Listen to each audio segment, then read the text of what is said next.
go, girl. All right, we'll take that one instead.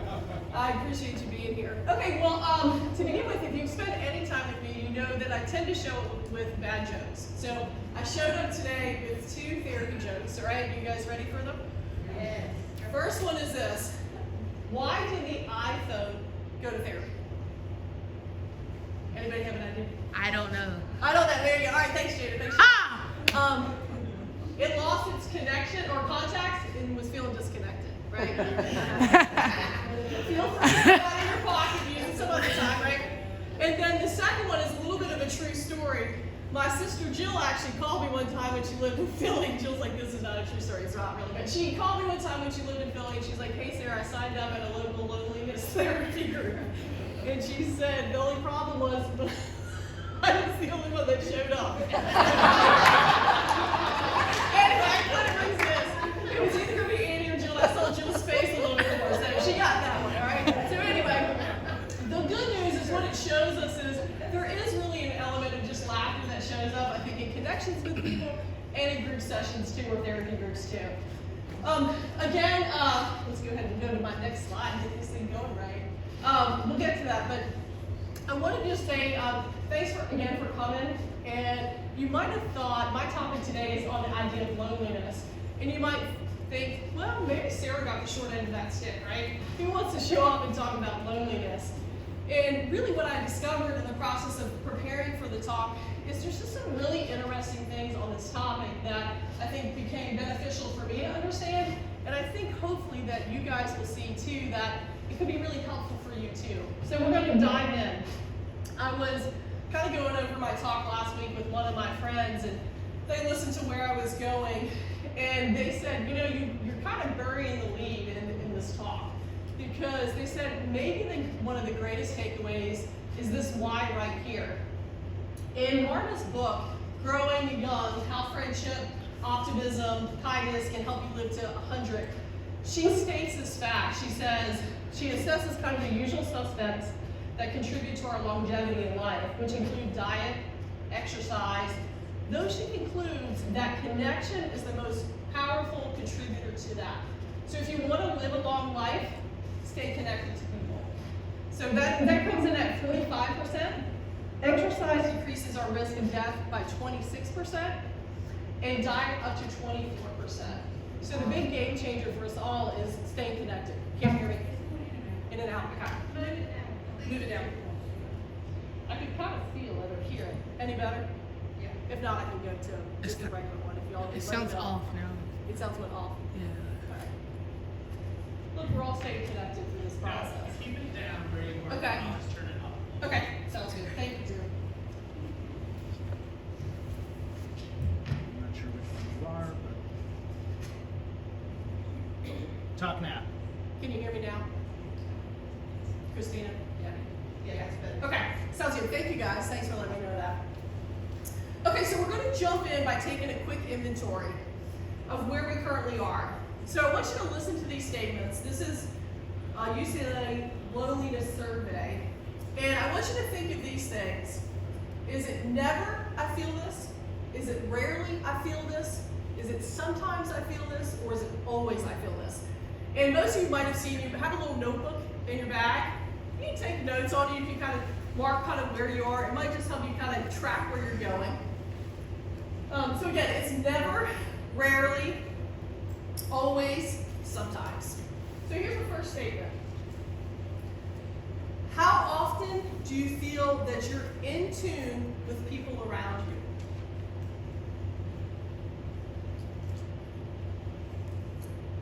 How often do you feel that you lack companionship?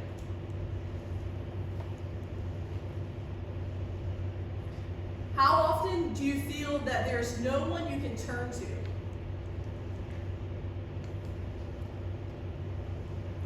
How often do you feel alone? Again, just think about it. Let these kind of statements kind of resonate with you. How often do you feel part of a group of friends? How often do you feel that you have a lot in common with the people around you?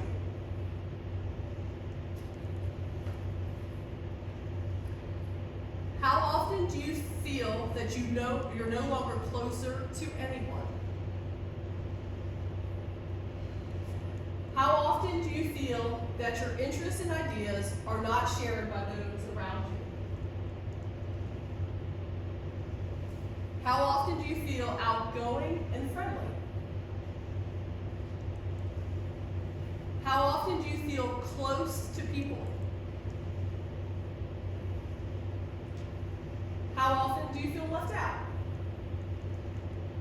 Annie felt left out of my joke earlier when I used Jill instead, right? And Jill felt left out of that meeting. Okay. How often do you feel that your relationships with others are not meaningful? How often do you feel that no one really knows you well? How often do you feel isolated from others? How often do you feel that you can find companionship when you want it?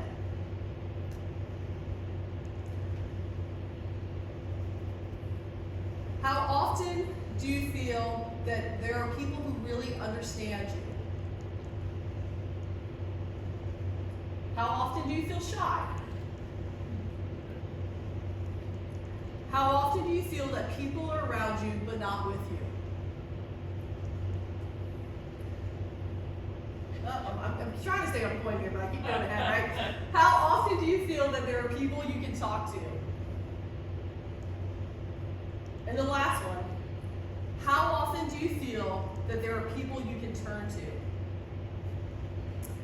That was a run-through of the UCLA Loneliness Survey. It's been a tool that's been out for, I think, since the 70s. On the resource page, we put the link, so you can always retake that test if you want. You can just Google it or drop that address in. It'll give you the opportunity to score it and kind of really get a gauge on where you're at. I would say that a broad stroke value we think in therapy is that we give space for self-reflection and self-awareness.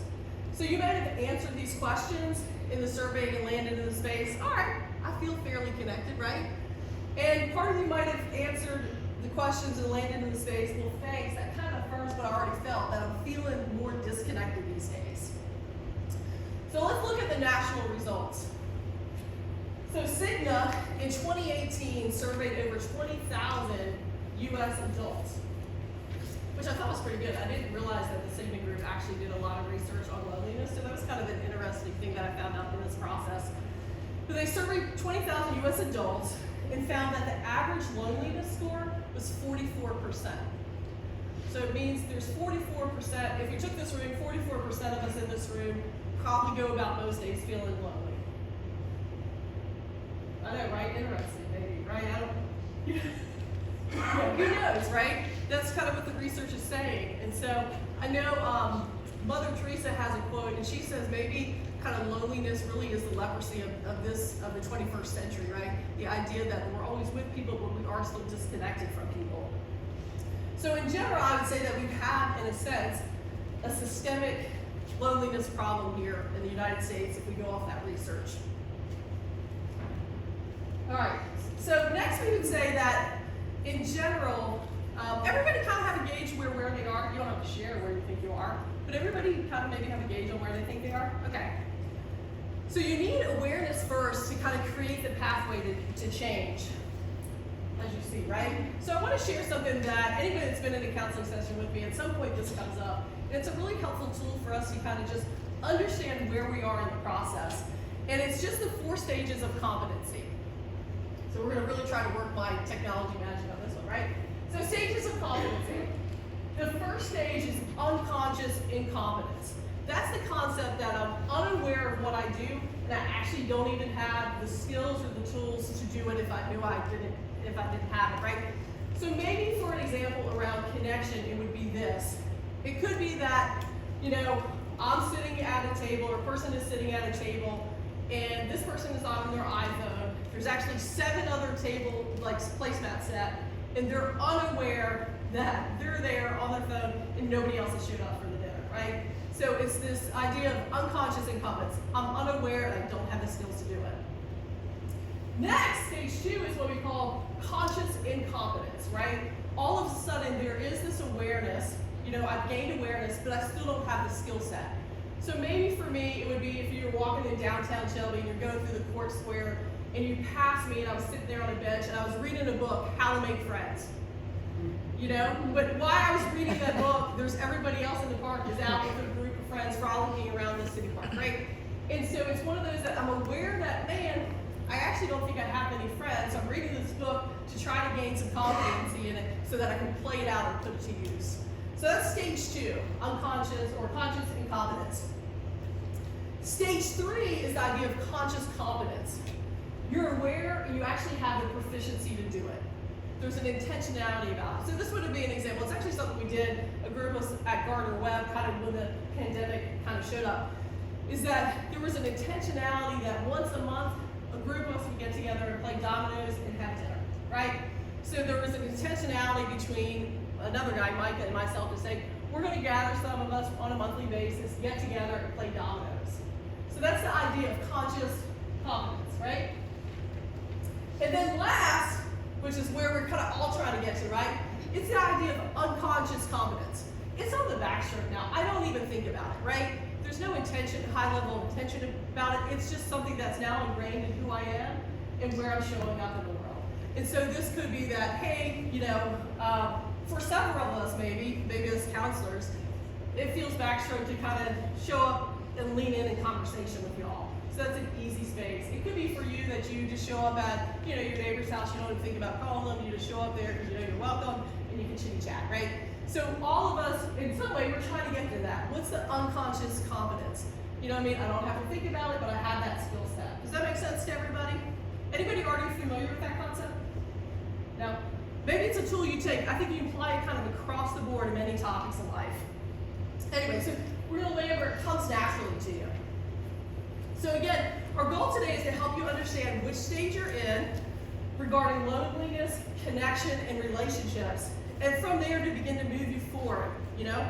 So go ahead, take a moment on that same piece of paper, just now, jot down in terms of connection or loneliness, what stage maybe are you at? You know, but it could be the opposite. It could be like, I feel way connected, Sarah, and so I'm at that last stage, but it's because I'm connected, right? It could be that on that stage 2, I'm now aware that maybe I'm feeling a little bit lonely and I'm trying to get some tools to figure out how to move forward with that. All right, so next, what is loneliness? Loneliness is a fundamental human experience rooted in our innate need for social connection. It occurs when there's a disconnect or gap between our longing for meaningful social interactions and the reality of our social experiences, leading to a state of emotional distress or discomfort. Everybody, have a second. Absorb that. Feel what maybe sticks out to you in that definition. We'll go to the next one. I thought this was the part to me that really broke it down, and I was like, this is interesting. If you've been in a session with me, maybe in the last month, I'm trying to toss these words because I'm like, how's this feeling, right? The multidimensional theory of loneliness breaks it down a little bit easier, and this is kind of the lens that I think could be helpful for you to look through. It breaks it down to 3 things: emotional, social, and collective loneliness. So emotional loneliness would be, this happens when you lack kind of close, intimate friendships. You don't have a partner, you don't have any close friends. It's kind of the deficiency in those intimate relationships. It's the absence of vulnerability, which vulnerability is really kind of the willingness to take that emotional risk and exposure in an effort to connect with people in a different way. Try to think of kind of, a more broad example of that. And this is where I landed. Anybody watch The Crown? Yeah, a few Crown people, right? At least everybody felt like knows Queen Elizabeth II, right? And so maybe I would say in that series, it depicts her as having a little bit of emotional loneliness. She doesn't really have a ton of close, intimate friendships or relationships, though she's around people all the time, right? I would say for me, I was trying to know what I was talking today. I was like, okay, I gotta really think through when are times in my life that I felt these things or felt lonely. And so maybe the space I landed on, my parents are back there and they're like, yeah, that was true, right? Was that when I graduated high school, I went to the University of Florida for college, and I was 8 hours away. I graduated in '95, so that's pre-cell phone, right? There's a lot of us that maybe went to that next life stage and there was no cell phone, so you can bear with me on that. And I remember thinking, I'm going down there. There's a group of people that I'm going to connect with because I'm going to play soccer, and I'm excited about going to college, which maybe is more of a collective thing. But what was not going with me was these emotional connections, right? These close relationships with my family and friends. Sure, I could call them, but there was still that gap for a season of time. Make sense? So maybe for you, go ahead and take a second and go, man, is there a time in my life that maybe that emotional piece was missing? It could be today, and that's why you're here, right? And we're glad you're here. But it's interesting to just make note, okay, when is that emotional time? The next one is kind of the social loneliness, right? And this arises when there's a lack of a kind of a broader social network, like friends, colleagues, neighbors. It really is that absence of social connection. Example of this, Cindy already hit it on her talk too, but I thought the same thing. Maybe the broad example of it is during the pandemic, you know, there could be people that for different reasons opted out of maybe a compromised immune system, maybe because of the job they had, that all of a sudden they were opting into kind of more of those social things. Probably impact the church. Most of the time church can be a social thing. People aren't going to church. They might not be going to family meals. I know our family divided up a little bit for Thanksgiving that first year. You might not be going to ball games that you usually go to, whether that's a Shelby High game or a Carolina game. You're opting out of that. So that social situation changed for you a little bit. For me, again, I was like, all right, I got to keep thinking of what are examples in my life. And so I thought of a time in my late 20s. I moved from North Carolina to Chattanooga, Tennessee. In the summer before I moved, Tammy's from Chattanooga. She gave me a little shout out in the back. I appreciate that, Tammy. And so anyway, I moved one summer. During that summer, there was a group of us in Charlotte at the time who were training that whole summer to run the Virginia Beach Half Marathon. And I ended up moving at the beginning of August, and I think that was Labor Day weekend. And so I remember that social group that I was with, they all traveled to Virginia Beach. I'm sure some of them called me from there. And I was excited for them, but guess what? I kind of felt socially lonely, like I'm missing out on this thing that I trained for all summer, and they're getting to go experience. Does that make sense? So that's an example of kind of the social piece of loneliness. And then the last one is just the idea of collective loneliness. This is when you seek a network of people with a shared sense of purpose or interest. This could be a local church. It could be an organization that means something to you, maybe Red Cross. It could be a political affiliation, or it could be a travel group. It's something that is attached to what you value. Make sense? So for me, Cindy mentioned it earlier, I was like, what's a collective thing? In 2020, I worked at Gardner University for about 13 years, and I made the decision to leave the university. And for me, this is when it gave me this word. Like, that's what I was experiencing, is this idea of collective loneliness when I left, right? I was excited about my decision to leave, but what all of a sudden was absent for a season in my life was this part of, I worked for a university, we impacted kids every day, I'm for education. All of a sudden, that collective thing was a little bit absent from my life. So anyway, for you, go ahead and think again, hey, is it social? Is it emotional? Is it collective? Kind of where are you at? Okay, so this is my last one. Anybody know who this is? Wilson, all right, y'all are on it. So I was trying to think, what is an example from pop culture that kind of gives an example of all three of those? So this is Wonderland. Most of you know that Tom Hanks was in the movie Castaway. He's, I think, a FedEx executive, and they're traveling into Malaysia, and the plane goes down, and guess what? He's the sole survivor. He somehow makes it to an island. We're not really sure how he does that, right? And he lives there for years. And what we notice in his experience is that he's missing the emotional connection. There's nobody for him to socialize, and there's no greater collective experience too. His only friend left is Wilson, right? So maybe that story reminds you of kind of all three in one space. All right, y'all named Wilson pretty fast. That was good. Okay, this is the other part that I thought was pretty important about loneliness, is that for all of them, whether it's emotional, social, or collective, it's important to remember the discrepancy between one's actual and desired level of emotional, social, or collective connection. This means a person might feel lonely despite having or displaying social bonds. So I think that's important to remember about ourselves, but maybe it's also the space that you create some understanding about other people too, right? we all might think of that person like, they feel well connected. People are always wanting to spend time with them, or they're always on the phone, X, Y, Z. And it could be that they're displaying it, but internally, that's not actually their desired level of connection. So think of yourself in that lens, and then maybe also think about others in that lens too, and making sure that we're extending understanding and compassion towards those people. All right, so I got a question for you to consider. There we go. I was like, make sure that the right question's up there. Okay, among emotional, social, and collective strengths, which one is your forte? Which one of those three come easy to you? And which one do you think you need to grow in? So take a second to consider that. Because maybe what we say is that in one way, you need a little balance of all three of them, right? To make sure that life goes well. It could be that you have a great relationship with your spouse, and you find yourself curious on like, why do I feel lonely? Well, maybe it's because you don't have social connection and you don't have collective connection. So know for yourself, where are you walking at? Which is the one that's the gap for you? All right, everybody have that in their head and wrote that down? All right, good deal. Okay, so we're going to keep cruising. All right, so I would say this, that the linchpin for all this to work in our relationship is our relationship with ourselves. Similar to kind of a linchpin going through the end of an axle of a wheel to keep it in position and create the movement. Really the idea of how we understand and show up in the space of loneliness really is about probably our connection with ourselves. I'll say it again, it says our relationship with ourselves has to be in alignment in order for us to have healthy connections with other people. I think that ties into what Cindy was saying too. She talked about all these relationships and the space that we can show up in.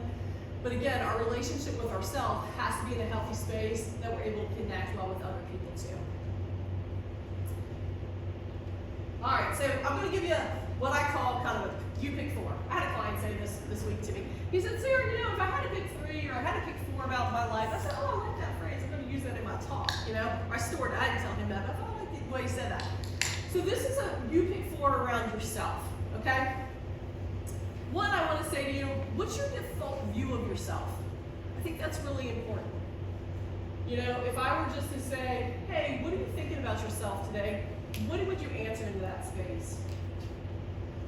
Good or bad, this is my gig, right? But I think it's because I believe it about myself. I tend to like who I am. And maybe I think that is a blessing actually. It allows me to show up in life in a different way. And I use it all the time in counseling sessions. Some of my clients that might be or know this is true, kind of when somebody comes in for a first session, like, hey, this is it, whatever, hopefully we're the right fit. If not, at the end, you say, hey, I don't know that you're the right person for me. We'll find you somebody else, right? But I close it with this, I said, but people tend to like me. You know what I mean? Because I like myself, right? And maybe that comes off a little much, right? But to me, it's a little bit of my default view of myself. I like myself, so I think you should like me too. Why not, right? So anyway, think for yourself. What is your default view of self? Okay? Do you land, these people are laughing at me, do you land in a space of understanding kind of your worthiness and your value? Is there power and freedom just to be you? Does that make sense? Do you find yourself trying to fit in, or are you just okay with belonging, right? I always go, it's Brene Brown gives us a really clear definition of fitting in and belonging, right? Fitting in is a space that I have to adapt who I am in a group or with people to gain acceptance. And belonging is just the thing that, guess what? I get to show up how I am, and that's enough, right? So where are the spaces that you find yourself having to shift to fit in, versus where are the spaces that you just get to belong? So that would be the first one. What's your default view of yourself? That's so you pick one, right? The second is just the role of shame in our life. Oops, no, I went too fast. Okay, we'll go back to it. Okay, just the role of shame in your life. Shame can creep in with loneliness and whisper, guess what? Nobody likes you. Or nobody wants to be around you, right? We all have those days. I have those days too. Shame tries to rob us of our belonging. So I find it helpful to think of these kind of three things. What's the context? Think broader. Why are you feeling that way today? What happened today? What happened maybe this week? It's looking for the forest versus just the trees. Be compassionate with yourself. Remind yourself of your great qualities that we just kind of talked about in point one. We're all going to have off days. And the level to which I think it would be easy for me to say to Brad or say to my sister Annie, hey, it's okay that you're having an off day, you're feeling this today, right? But more people, we see it all the time in counseling, struggle with just extending that same kindness or compassion back to themselves. How are you doing that, right? And then the third, Cindy mentioned it too, is just opt to connect to somebody. You know, there's plenty of times, we have a sisters thread, we have a Sally Lady Babies thread. My dad is still on Android, so he's not named in any thread that we have in our family thread. But there's plenty of days for us and some of those other threads, or even with friends, that it's just like, hey, I'm just off today. Cindy's got it. I just need somebody to know I'm just off today. You know what I mean? Like, how is it that when you're in that little bit of that shame spiral, is what we say, that you reach out? Because then it allows people to show up in that space and go, hey, you're gonna be okay. You know what I mean? Or maybe they're gonna drop by and bring you a Chick-fil-A biscuit, or so I don't know. You know, whatever your love language is, maybe they're gonna show up with that, right? So understand kind of the role of shame in your life. How is it that you default to sometimes thinking, hey, I'm not good enough, or nobody wants to be around me? Give it context, give yourself compassion, and then opt to connect with somebody too. The next one is just attachment. And we're just gonna do a kind of a broad little base on it real quick. But attachment is, it's a theory in psychology. And it's the framework that explains how individuals form emotional connections or bonds with others, and how these bonds influence our behavior and relationships. So anybody familiar with attachment theory? Yeah, there's plenty of you guys, raise your hand. Okay, that's good. In brief, we're gonna go, say we have a continuum. On one side is anxious, on the other side is avoidant, and in the center is secure, okay? So the anxious person that maybe has some anxious attachment, they might kind of flourish, they fear kind of a sense of abandonment. They might present as clingy. They might be more outwardly emotional. Or they might be an overthinker in relationships or in general in life, right? They're kind of what they would say is a hailstorm. All of a sudden you don't know what's coming, all of a sudden it shows up and you're like, oh, where'd that come from, right? I usually give it this illustration. It's that friend that maybe you're in the shower. They text you when you start your shower. Hey, got a question to ask you, right? 4 minutes in, they text you again like, hey, you haven't responded. By the time you finish your shower 20 minutes later, guess what? Friendship's off, right? Like, in that 20 minutes, they worked the gamut because they're anxious and they're just waiting for that connection, and your non-response makes them feel like, I gotta go somewhere else, I'm abandoned, right? And so, one, maybe that's you and that's okay. We all fall somewhere on it, right? The other side, we'd say, is the avoidant person, which means that this person might present they're less emotional. They might tend to keep things more internal. They might be overly independent. Anything that impinges on their freedom, they're like, meh, right? They might manage life so you don't feel, they want to manage life so they don't feel rejected. We usually go, that illustration is more somebody that's eternal, right? Hey, when life gets whatever, I'm just going to go into my shell. That feels pretty good. I can walk slowly across that road. Nobody's going to hit me in that car. And hopefully make it to the other side, right? So again, you got hailstorm as the anxious person, you got kind of the turtle as the avoidant person. And then in the center, this is where we're all trying to get, and I think depending on where we are in life and what's happening, we kind of swing both ways. The last one is just the secure attached person, which really is the ideal attachment style. You feel safe, you're able to express your emotions, you have a healthy sense of self, you're able to listen, it's easier for you to give benefit of the doubt, and you just show up probably better for yourself and people around you. Does everybody get that? So that might be something we're, on the book list, there's a book called Attach. You can buy that book, there's an attachment test on there, it might give you some understanding of how you show up and give you a little bit more additional context. And then the fourth thing around kind of yourself, I always say it's just self-regulation. I see this as the awareness to know when you're off, right? The ability to step back, regroup, and reset. When we're operating in the absence of true self or attempting to fit in, guess what? It takes that emotional toll on us. So we're expending energy in all the wrong ways, so we have less to give. We show up, guess what? Shocker, more defensive, right? Probably more overprotective. And probably we land in a space that sometimes we're seeking more validation versus actually true connection. That's been my latest. I've heard it on a podcast twice in 2 different realms these last few weeks. What's the difference? How is it that we just show up connecting, right? How is it that I just show up in relationships seeking to connect and not trying to do all these other things? I think that's pretty freeing for us. Okay, your understanding of these four allow you to show up with the capacity to have healthy connections. You're able to see how your being actually influences your doing. So I want you to think this. How are you checking in with yourself? I laughed because this week, maybe those of you that are on Facebook or on the news or Instagram, you might have seen it. I know it's pretty small because I just dropped it in on the slide. But Elmo actually said this week too, right? So Elmo put out a post and he said, Elmo's just checking in.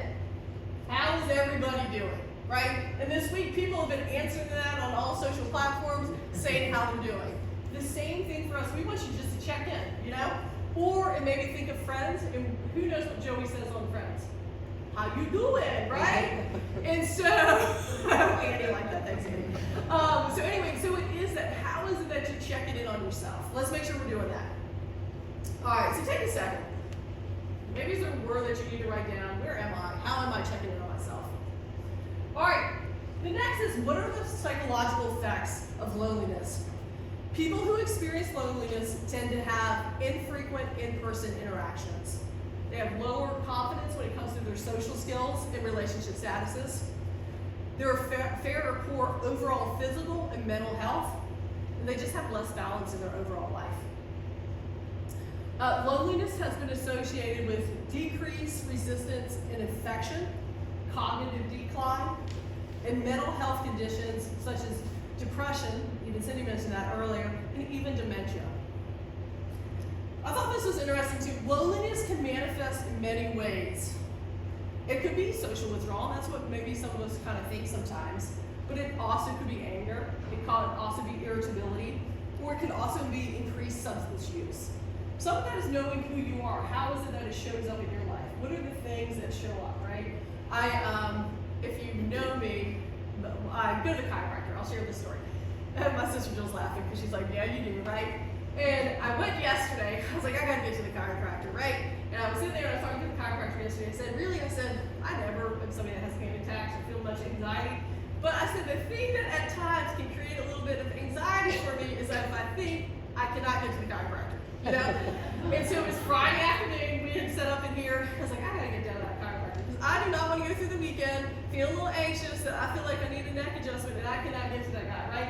And so some of it is just knowing what our stuff is, you know? And so for you, making sure you know, not that that's loneliness, but I go, loneliness for me might show up in the fact that I felt anxious about not going to the chiropractor. I'm like, what's going on there, right? Know what it is for you. What is your thing, okay? We mentioned it earlier, it was kind of like I said, we were very in the lead at the front end about, you know, connection is a thing that creates longevity. This was the other thing I thought was interesting. So loneliness has the same impact on mortality as smoking 15 cigarettes a day, making it even more dangerous than obesity. So you really see what the effects of being alone are in your life over a long period of time. I think I got the right slide next. All right, here we go. Can you guess which age group experiences the highest levels of loneliness? So we got Gen Z, which is people born from 1997 to 2012. Any Gen Zers in here? Woo! Oh yeah, Jada represent! Go Jada! Okay. We got millennials, which is 1981 to 1996. Any millennials? Jackie? Yeah, Christine, all right, Brian. Yeah, we got some millennials. Gen Xers, 1965 to 1980. Yeah, all right. We got boomers, 1946. Yeah. Right. Hey, that's why they're all here. They're the most healthy, right? And then we have the greatest, 1928 to 1945. We have anybody that group? Yeah, all right, good. Okay. So take a second, when you look at that, think for yourself, which one do you think is the group that actually feels the loneliness? Loneliness. I'll get those words confused. If you kick it around each one, it's like, that's the wrong word, Sarah. Gen Z. All right. Everybody have their answer? Right? Okay. If you think it's Gen Z, raise your hand. All right. That's a pretty high percentage. If you think it's millennials, raise your hand. Okay. Gen Xers. All right. These two feeling it for the Gen Xers. All right. Boomers. Okay. And the greatest generation. Okay. All right. Ta-da! Here we go. Big reveal. It's Gen Z. The youngest generation are actually the loneliest. And you'll see that it ranges, kind of, they're the highest at 48.3%, can you read those? And it goes down to 38.6%. Just really when I was reading this stuff, maybe in a way that surprised me. I don't know why it did necessarily. I actually would have thought maybe in my head I landed a little bit more quickly that maybe it was a little bit of an older generation because people are passing more, maybe they experience a little bit more grief. Though I do see several high school clients, and I see this a lot too, is that they really just want a space to come talk. You know what I mean? Somebody to be present and listen to them. And so anyway, hopefully that's some data that you can take away and realize, maybe it inspires all of us when we're interacting with Gen Z or even the ones below them, to make sure that we're being present, we're giving them time and attention, because they probably actually need it more than the rest of us, right? How accurate was your guess? Were you surprised that it was Gen Z? And obviously you can see the decrease from the kind of to right to left. So let's explore what the research said about this. We'll go to the next slide. So for Gen Z, this is what it said, that they feel, one, is that they feel more disconnected. Young adults experience loneliness because they struggle to articulate their emotions, they perceive a lack of understanding, or harbor a sense that they're just insignificant in people's eyes. So I thought that was interesting. How is it that we can help that generation even begin to articulate their emotions? How are you expressing your emotions, or maybe mirroring that in front of that generation, that it gives them the option or the tool to do it themselves, right? The next part is pressure of just social comparison among young adults. I think we can all go, yeah, that makes sense, right? There's intense pressure to conform to societal norms, including expectations regarding physical appearance, achievements, and lifestyle maintenance.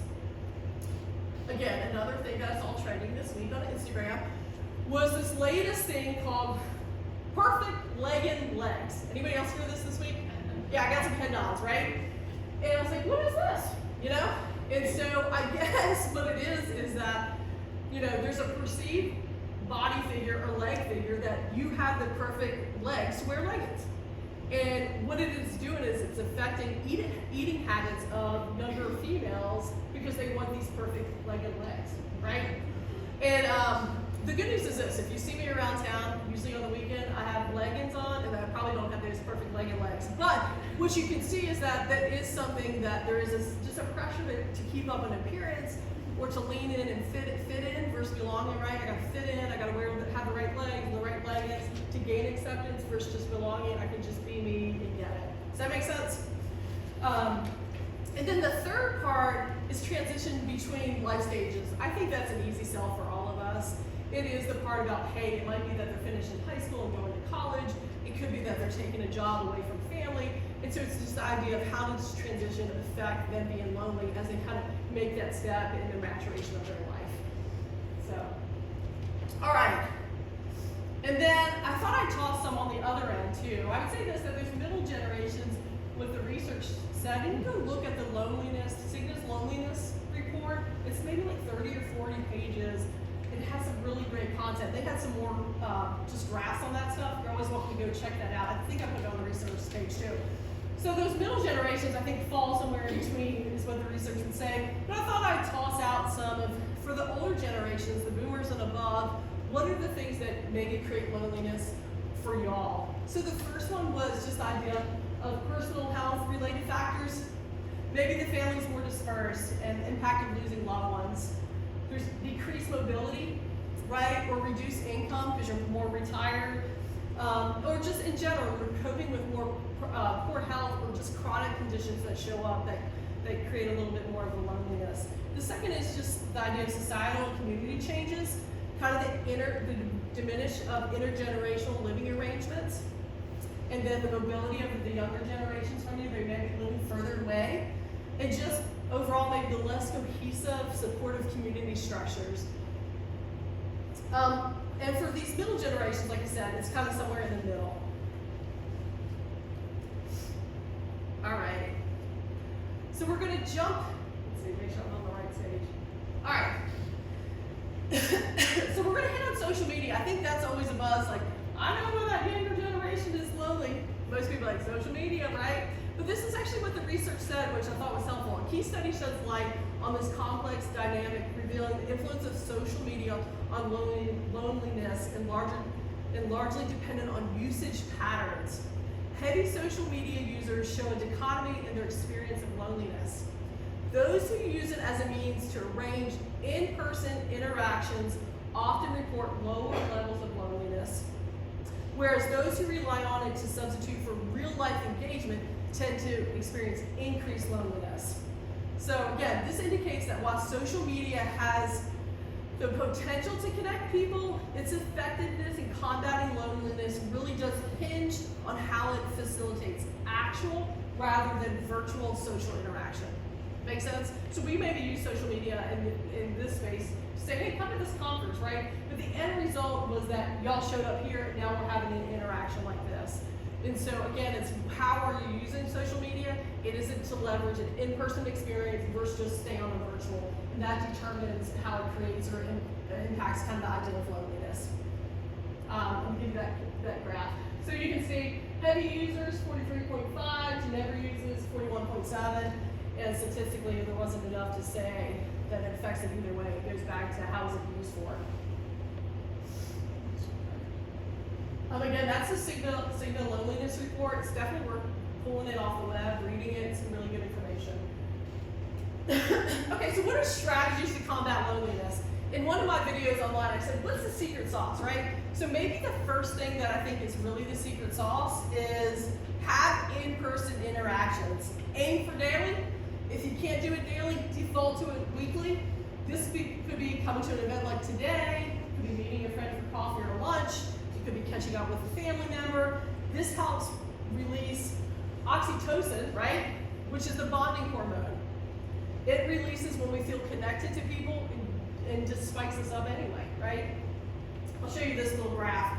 We'll come back to it. But I thought this was interesting to see how, if I had a daily interaction, it's 39.6, weekly 46.2, monthly 50, every other month 54, never 60%.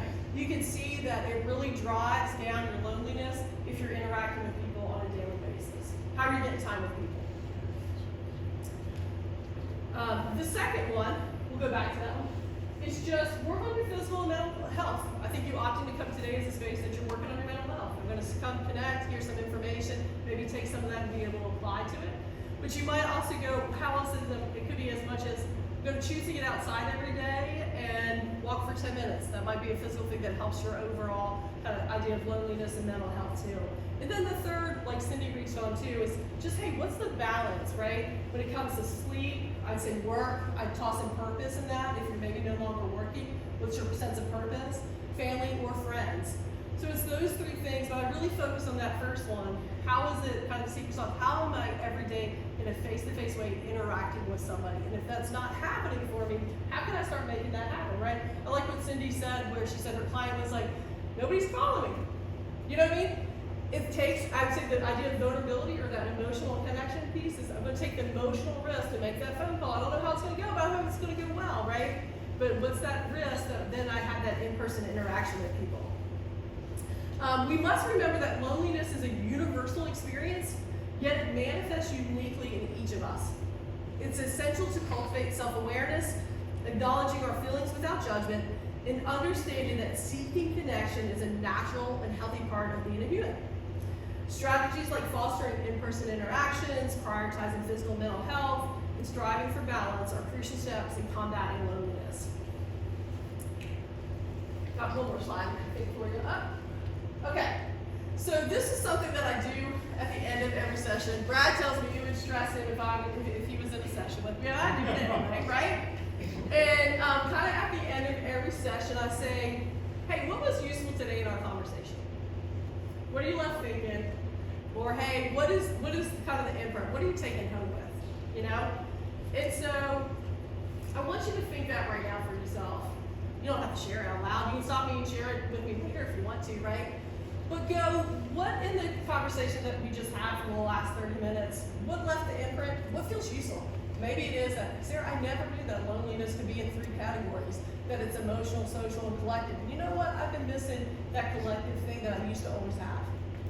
You know, it could be that you're right. I don't always understand the relationship I have with myself, and I now understand how that's affecting how I relate to others.